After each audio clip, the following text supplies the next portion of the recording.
2장 10분간 미생물에 대해서 하도록 하겠습니다. 이번에는 2-5 미생물 생육에 영향을 미치는 요인으로서 여기에는 내인성 인자하고 그 다음에 외인성 인자로 나눌 수가 있습니다. 그래서 식품 자체와 연관된 내인성 인자, 그리고 외부에서 어떤 환경을 조절하는 외인성 인자로 나눌 수가 있는데, 식품 자체와 연관된 내인성 인자에는 pH, 수분 활성도, 그리고 산화 환원 전이, 그 다음에 식품의 물리적 구조, 자연적 항생 미생물 존재, 항미생물 물질 존재, 그리고 외인성 인자로 온도, 습도, 압력, 공기 조성, 여기에는 이산화탄소나 산소 유무, 그리고 식품에 존재하는 미생물 종류와 수에 따라 식품이 어느 정도 부패가 되고 또 어떻게 살균을 해야 되는지 여기에 대해서 알아보도록 하겠습니다. 첫 번째, 온도입니다. 이게 미생물 생육에 영향을 미치는 요인으로 온도.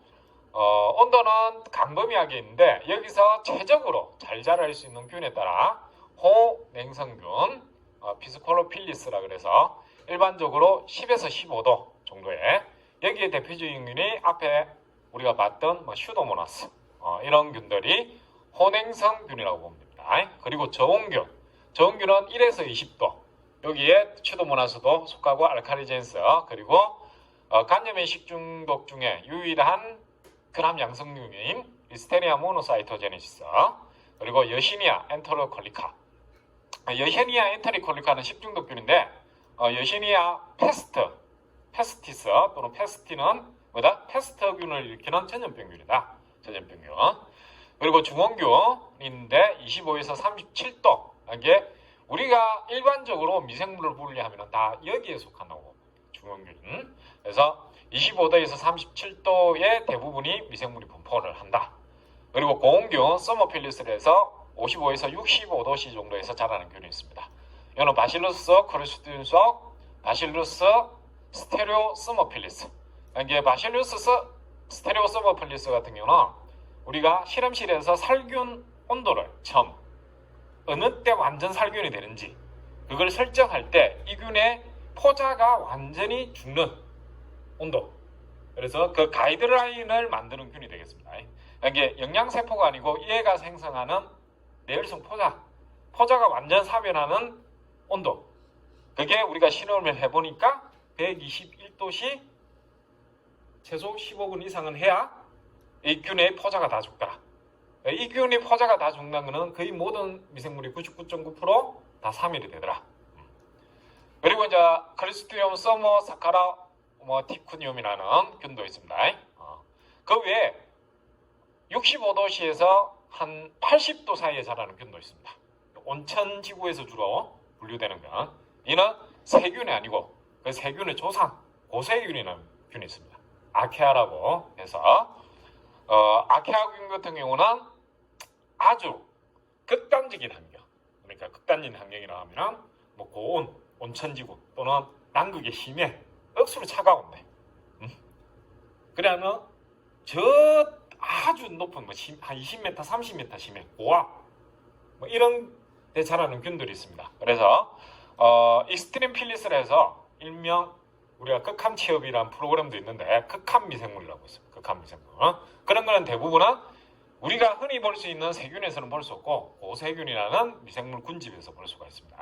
그러면은 소위 말해서 우리가 장류 같은 경우, 간장 같은 경우 한 10에서 15% 정도의 염농도가 됩니다. 염농도. 그 정도 염농도면은 일반 미생물이 살지를 못합니다. 근데 장류나 간장에서 그런 고세균이 산다. 이게 염농도에 견딜 수 있는 세균들이 산다. 온도는 저온균, 중온균, 고온균 이렇게 나눌 수가 있습니다. 그래서 중온균은 한 35도가 최저, 저온균은 한 15도가 최저, 고온균은 한 65도가 최저, 제일 잘 자라는 온도라고 보시면 됩니다. 두 번째 이제 산소입니다. 이게 사람이나 일반적으로 곰팡이, 진핵생물 이상은 대부분 산소를 다 필요로 합니다. 근데 세균은 나는 산소가 싫어요 하는 놈들도 있습니다. 그래서 그 산소의 존재 유무에 따라 생육하는 데 있어서 호기성균, 에어로버스라 해서 얘는 사람처럼 생육을 하려면 절대적으로 산소가 필요한. 그리고 두 번째로 동성행기승균, 페컬리티 암에어로블에서 산소가 호기성처럼 많이 필요하지 않지만 또는 산소가 일부 조금 적어도 생육이 가능한 미생물. 이게 우리가 통상적으로 분리하는 미생물들은 호기성균 중에는 우리가 소위 말하는 초상균, 식초로 만드는 초상균이 절대 호기성균입니다. 그래서 식초를 많이 생산하게 하려면 산소를 많이 불어넣어줘야 돼. 이걸 배양을 할 때. 그 다음에 동성행기승균은 우리가 일반적으로 김치, 장류 이런 쪽에 많이 분포하는 토양 미생물부터 해서 동성행기성균이라고 보면 됩니다. 그다음 미호기성균은 마이크로에어블라 해서 희한하게 산소는 필요한데 산소 분압이 보통 우리 상기압에서 보통 사람들이 필요한 산소는 1.5에서 한 2 정도 됩니다. 근데 이거보다 훨씬 낮은 농도. 산소는 있어야 되는데 산소 분압은 산소가 약간은 있어야 됩니다. 근데 또 산소가 아예 없으면 안 돼. 산소가 아예 없으면 또 못 자라는 거예요. 이런 것들을 미호기성균입니다. 근데 미자가 여기 한자로 표현하면은 싫어할 미자입니다. 산소를 좀 싫어하기는 싫어해. 산소를 싫어하는데 뭐다? 산소는 있어야 돼. 그 다음에 이제 편성행기성균 어블리케이트 안에어본에서 절대 행기성균 일명. 그러니까 이놈은 산소가 완전 싫어. 나는 산소가 있으면 죽어 하는 절대 호기성균 또는 이제 최근에는 편성 호기성균이라고 합니다. 그래서 뭐 아스토박터, 슈도모나스 이런 것들은 주로 동성행기성균이라고 다 보면 됩니다. 그다음에 이제 미호기성균 역시 락토바이실루스균, 캄빌로박터 이게 아스토박터, 슈도모나스는 동성행기성균, 미호기성균에는 락토바이실루스균, 캄빌로박터. 그다음에 편성행기성균은 크리스티움쇼. 그래서 산소가 없는 통조림 또는 매실의 기세를 담으면은 표면이 아니고 매실 한가운데 브릭스가 60브릭스인데 그 안에는 산소가 잘 존재를 안 합니다. 그런데 그다음에 동성행기성균 대부분 효모와 세균 그다음 내기성 행기성균 락토바실루스 젖산균. 이게 대부분의 미생물은 동성행기성 또는 미호기성 내기성 행기성균이라고 합니다. 호기성균은 아까 대표적으로 초상균 이런 것들. 효모도 아까 말했지만 왜 동성행기성균이냐? 일반적으로 산소가 많은 호기적 상태에서는 호흡을 합니다. 이게 호흡을 하고 호흡을 해서 자기 정식을 많이 합니다. 근데 우리가 목적으로 하는 알코올, 만약에 술을 만든다고 치면은 알코올을 만들기 위해서는 얘를 행기적 조건으로 좀 만들어줘야 돼요. 그래야 대사가 호흡 쪽 CO2 배출로 가는 게 아니고 알코올 생산 쪽으로 간다. 알코올 생산 쪽으로. 그래서 처음에는 보통 술을 담을 때 어떻게 하냐면 산소를 좀 불어 넣어줍니다. 왜냐? 처음에는 균이 어느 정도 정식을 해야 되니까. 정식을 호흡을 해서 정식을 해야 되기 때문에 그 위에는 뭘 한다? 행기적 조건을 좀 만들어준다. 그래야 알코올이 많이 만들어지기 때문에 알코올이. 그래서 시험관에서 실험해보면 위쪽에 주로 미생물이 많이 분포하고 있다. 이는 절대 호기성균이다. 그 다음에 동성행기성균은 물론 이쪽에 많이 분포하는데 전체적으로 많이 퍼뜨려져요. 그리고 내기성 행기성균은 위쪽도 많이 있고 고루 많이 분포하고 있다. 고루. 그리고 절대 행기성균은 밑쪽 바닥. 이제 산소는 난 싫어. 산소는 싫어. 그 다음에 아까 미호기성균 싫어할 밑자라고 했죠. 산소는 싫어해. 그래서 산소가 접촉되는 부분은 없어. 근데 산소 없는 것도 안 돼. 그러니까 산소가 좀 없는 밑에 부분, 산소 분압이 산소 농도가 좀 낮은 조금 밑에 부분에 집중해서 모이는 걸 미호기성균이라고 합니다.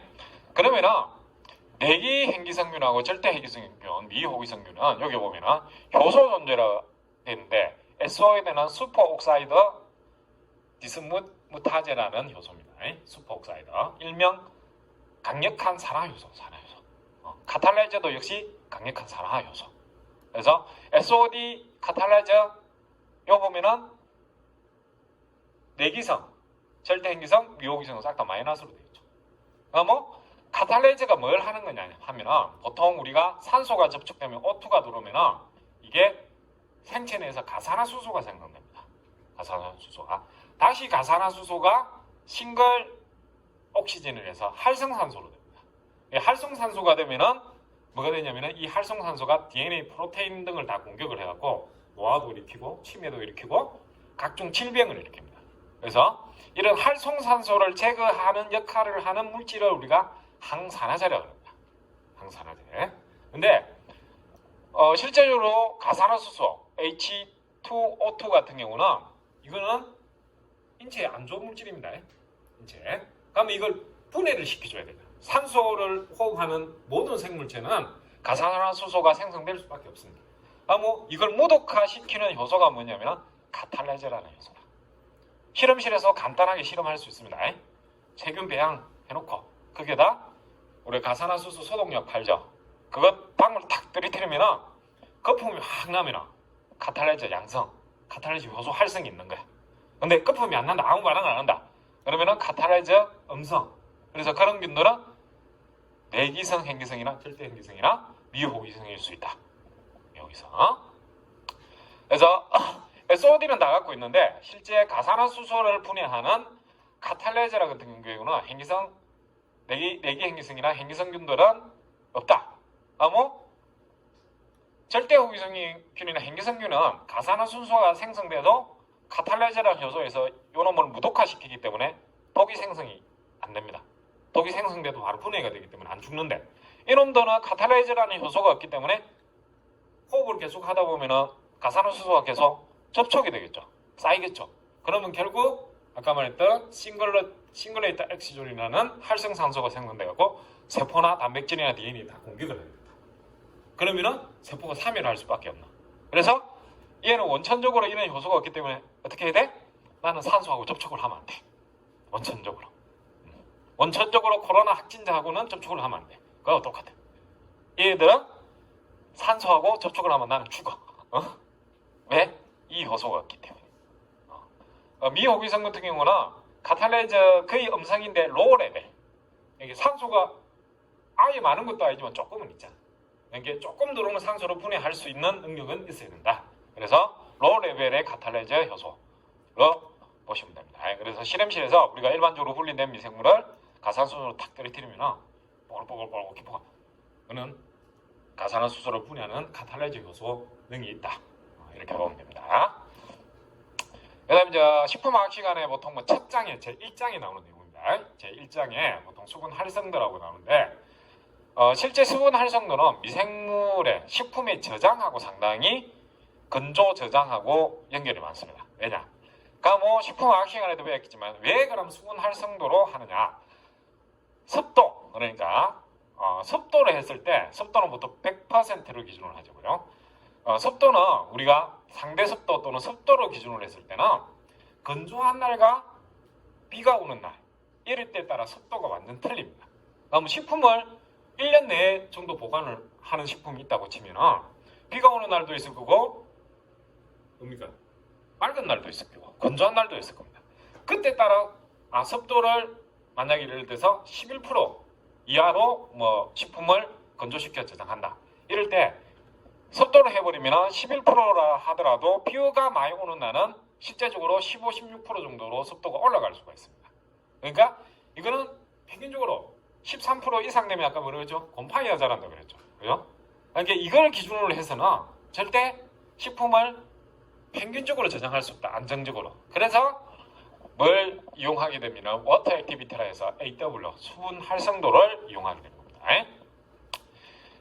식품화학 시간에 배웠겠지만 수분은 우리가 식품 내에 존재하는 또는 농산물의 조직 내에 존재하는 미생물의 물에는 두 가지 종류가 있다. 같은 물이 아니고 하나는 자유수 프리워터라 그러고 하나는 결합수 바운드 워터라 그럽니다. 이거는 1학년 때 식품과학 시간에도 했습니다. 그래서 자유수 프리워터와 결합수 바운드 워터가 있는데 미생물은 뭐만 이용을 할 수 있다? 조직이나 이런 것들은 세포는 자유수만 이용할 수 있다. 프리워터만. 결합수는 뭐냐면 조직하고 아주 단단하게 밀착되어 있는 물이라서 이거는 미생물이 이용을 하지 못합니다. 그래서 우리가 섭도로 하면은 실제 자유수만을 말하는 거야. 자유수를. 그래서 미생물은 연력학적 운동이 자유로운 자유수만을 이용한다.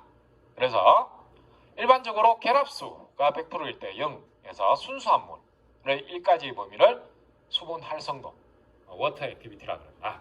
워터 액티비티. 그래서 순수한 물은 수돗물도 1이 아닙니다. 수돗물에 뭐가 들어가 있어?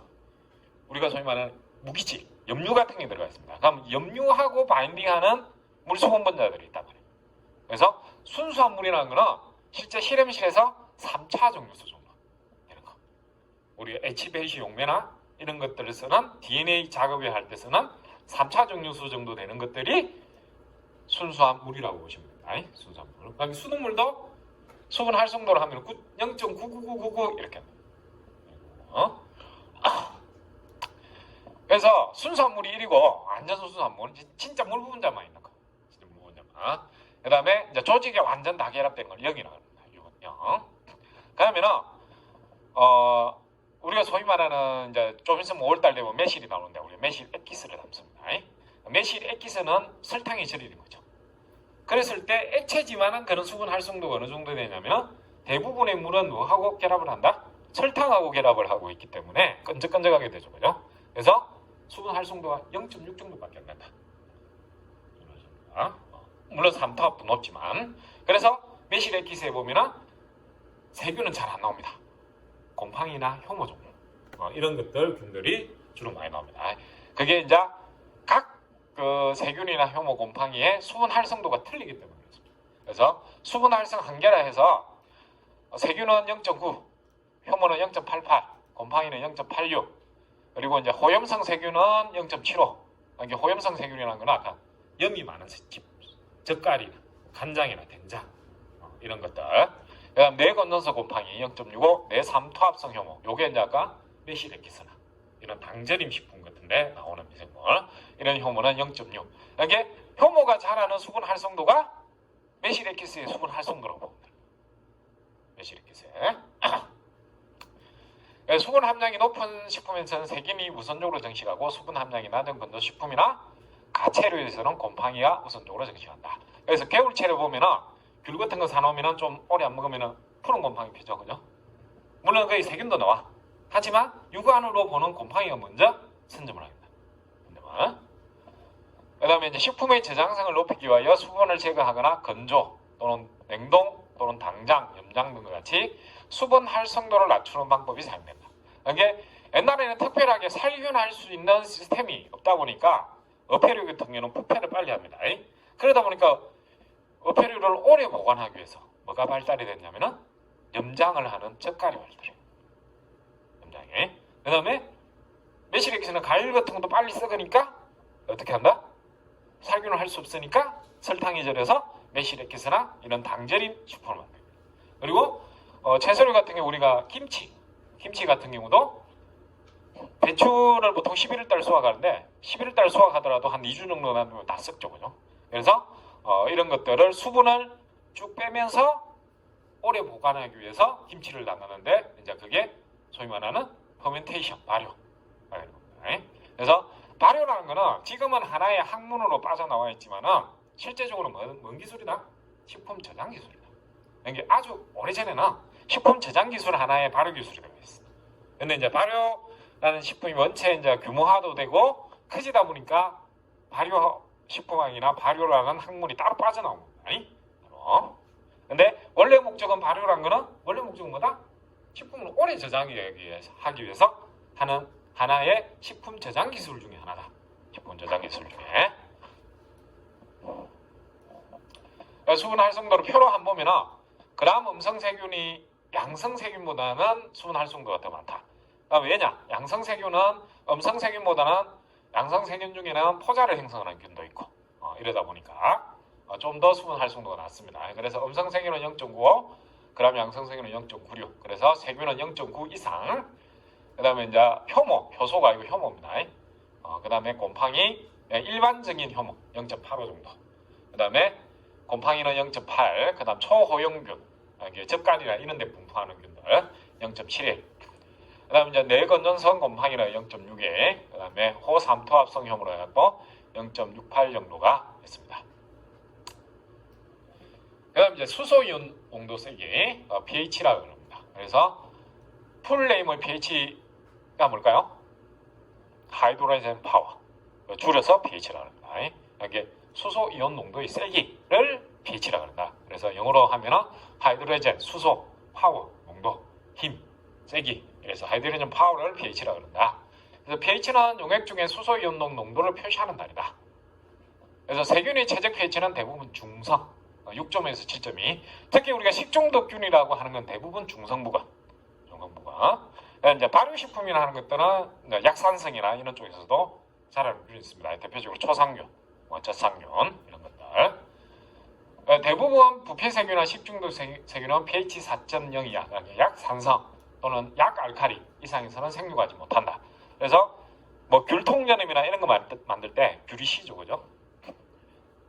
그걸 할 때는 주로 살균을 그렇게 많이 안 해. 식중독균이 귤을 보통 재보면 한 pH 4.5, 4.0 정도 나오는데 아주 신 것들은 그러다 보니까 살균을 60도 이상에서 약간만 해도 부패균이나 식중독균이 잘 자라지 못한다. 그리고 효모는 4.0에서 8.5, 곰팡이는 조금 더 느립니다. 이게 강산 정도에서도 보통 자랍니다. pH 2.0 정도면 뭐냐면은 1노르말짜리 염산이라고 생각합니다. 항산이나 그 정도 돼야 pH가 2.0 정도 된다. 유기산의 저해 기작은 유기산이 보통 어떤 게 됐든 아세틱 애시드가 됐든 락틱 애시드가 됐든 사이드 체인에 COOH기 칼복식이라는 기가 붙어 있습니다. 이 칼복식기가 해리되면서 마이너스 하전하고 플러스 해전이 되는데 실제는 이 하이드로젠 플러스 하전의 농도를 재는 게 수소이온 농도의 세기다. 수소이온 농도에. 근데 이게 이제 인체로 들어갔을 때, 세포 내로 들어갔을 때 이게 중성 조건에서 해리가 됩니다. 그러면은 마이너스 하전이 돼가지고 이 마이너스 전하를 띈 것들이 라디칼이라고 보면 됩니다. 이건 아까 전에 비슷한 활성산소하고 비슷합니다. 활성산소하고.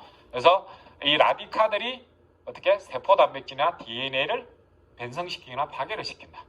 그래가지고 세포를 정식으로 못하게 하거나 세포를 파괴시키는 역할을 하기 때문에 일반적으로 유기산이 뭐다?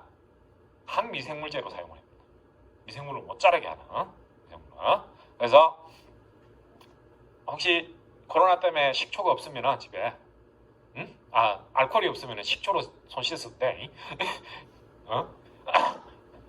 알코올이 없으면 그러면 이제 식품의 물리적 구조.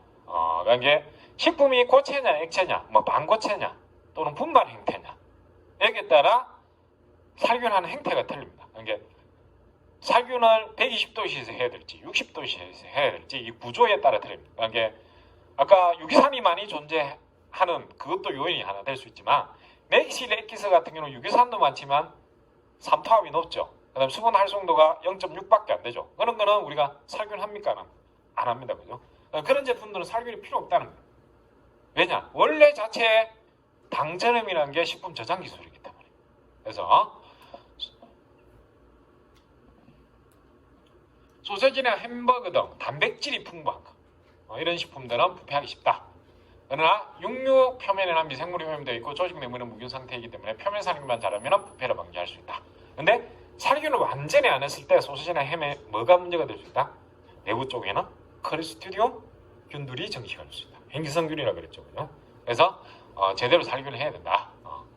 그 다음에 천연 항미생물 물질이라고 해서 일명 우리가 항균 물질이라고 항균 물질이라고 하는데 이 항균 물질에는 가일과 채소의 코마린 계열의 화합물 또는 달걀의 라이소자임은 단백질 분해 요소입니다.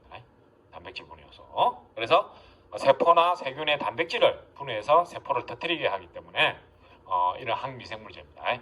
그리고 이제 흔히 우리 지역에서는 남해 마늘이 억수로 유명한데 마늘에 있는 알리신, 항이 포함되어 있는 설페이트가 포함되어 있는 화합물입니다. 그래서 알리신. 그 다음에 이제 비발효 녹차, 그러니까